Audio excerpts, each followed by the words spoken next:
Haunted by the failure of the Great Leap Forward, Mao was fighting to maintain his domination of China.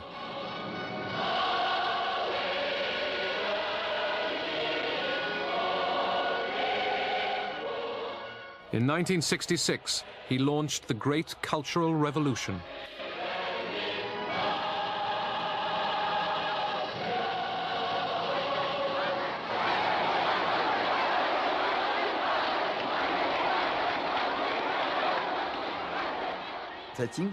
He failed to bring about an economic miracle, so in 1966 he wanted a political miracle.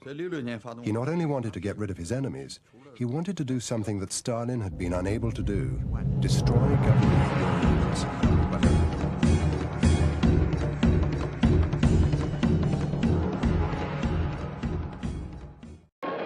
The Mao personality cult did not come to full blossoming until the Cultural Revolution, when he became the so-called Four Greats: the great leader, great helmsman, great supreme commander, great teacher.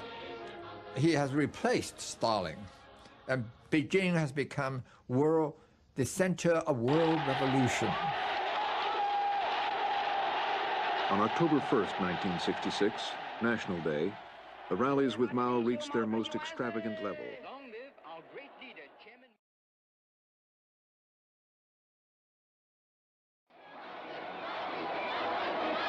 Millions of young people were recruited to be Mao's Red Guards.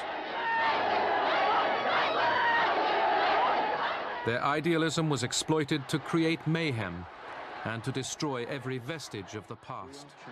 Party officials, intellectuals, people with foreign connections, former businessmen, millions were paraded and beaten in public. It is estimated that at least 400,000 people were killed. We called him Secretary Zhang. He was the secretary at the State Farm where my mother had worked. We all knew him when we were children. Once he dragged me by the ear for hundreds of yards. The side of my head got all swollen. He treated his subordinates very badly.